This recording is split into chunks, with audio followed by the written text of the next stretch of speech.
What is going on, everybody? Hook on and Cal P coming at you from Matt's shop, H&H Tackle. And here's the man himself. Hey, Matt. Hey, Cal. How's it going, buddy? Not bad. You? Not too bad. That's good. So what's going on in your tackle shop today? We got a little bit of bleeding the air out of the chiller so I can get some minnows in here soon.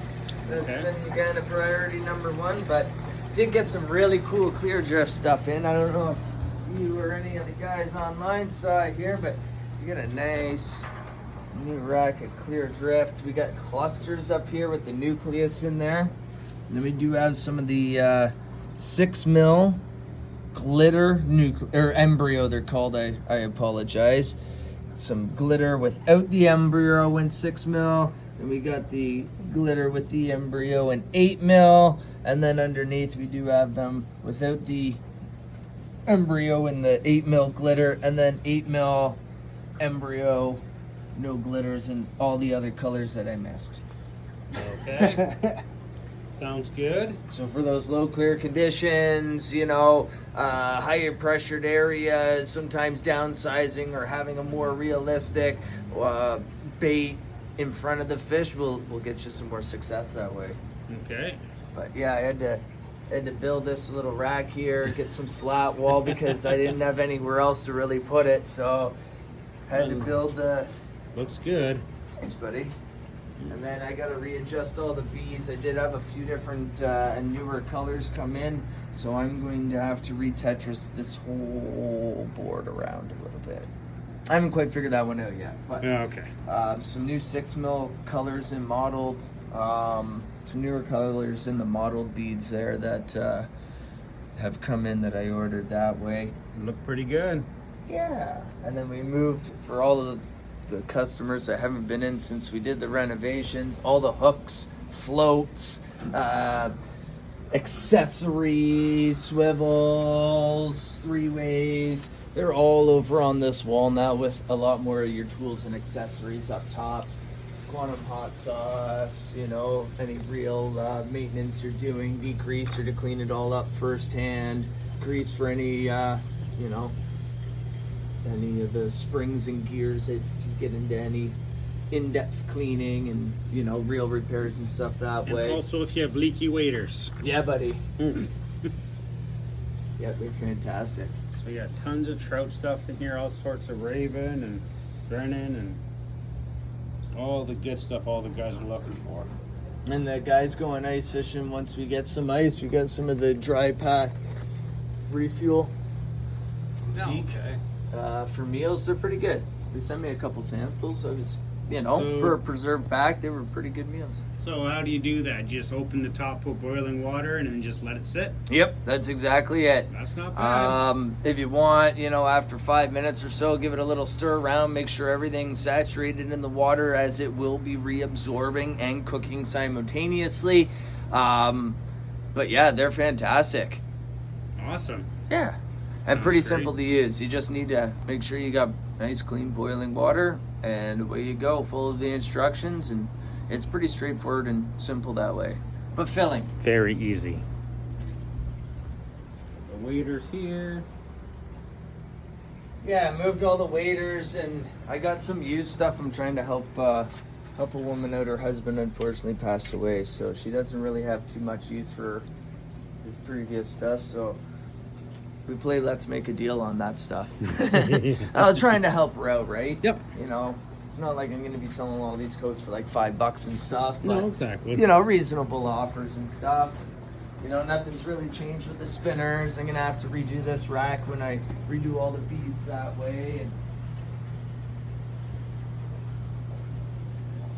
And got a lot of the spoons in your trolling stuff now back where it kind of was, but now it's all together.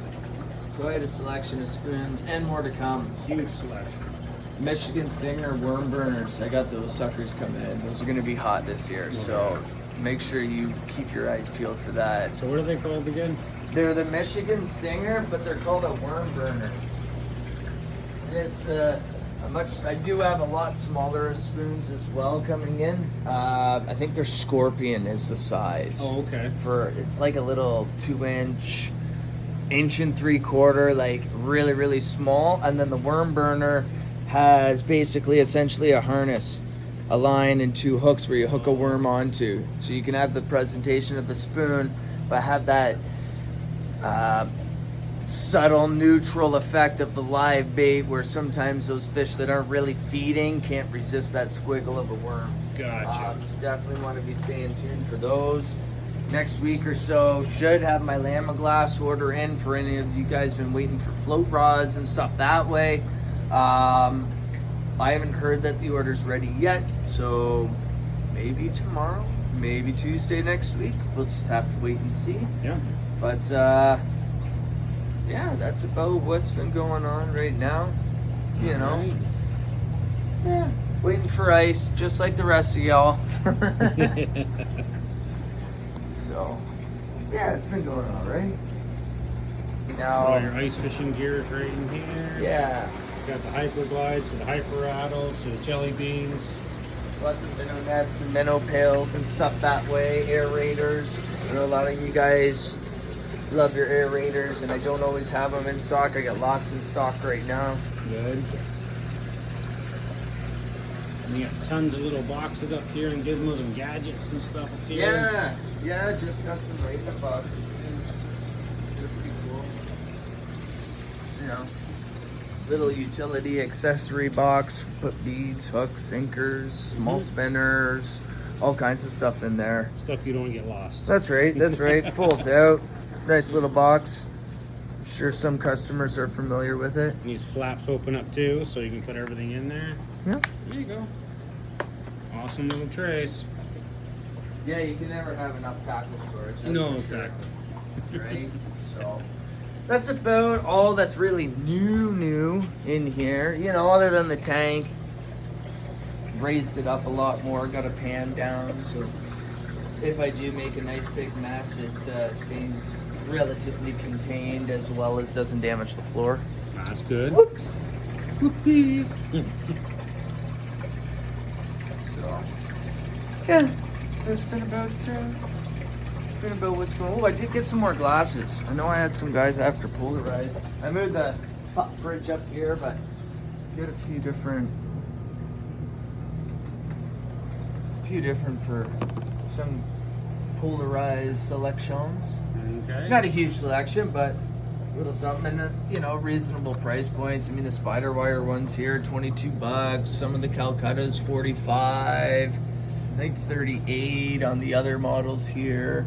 Okay. So, Not bad at all. no, not through the nose, you know, expensive or nothing like that. But actually, I grabbed the pair of the spider wire ones for myself because I lost my polarized and I needed glasses. So they actually were pretty comfortable. Nice. You know, for $22, friggin', you can't go wrong. And they were nice. I made sure that they didn't fall and slide off your face. They didn't, you know, pinch your nose. At least they didn't pinch my nose. They were nice, soft resting points. So, yeah, they were pretty good. It's good. One pair left. One pair. And so you have your Repla selection of Oh yes, my big Rapala. yes, huge Repla. If you don't Probably have too it, many. you don't need it. Yeah, right. Probably a little too many, but and there's so many variables always at work. Water levels in the river, clarity, you know, diving depth as the river, you know, gets more flow or less flow. So with always the constant changes of water level fluctuations, as well as, you know, you have some that are multi-use, like you could use that in the river for walleye come summertime, but also take it out of Lake Erie and troll with it if you wanted to. Put it behind a dipsy diver, cannonball, lead core if you run lead core that way. But yeah, they're awesome. Nice. I love them. Bye. So all your stuff is at H&H Tackle, 53 Coleman Street West, right? Yeah, buddy. There you go. You know it. So 53 Coleman Street West. Come by, say hi to Matt. I'll be here unless it's a Sunday or a Monday. There you go. Now you know the times. So stop in, say hi. Hey, hook a guy up with some cash, will you? Take care, guys. Like and subscribe.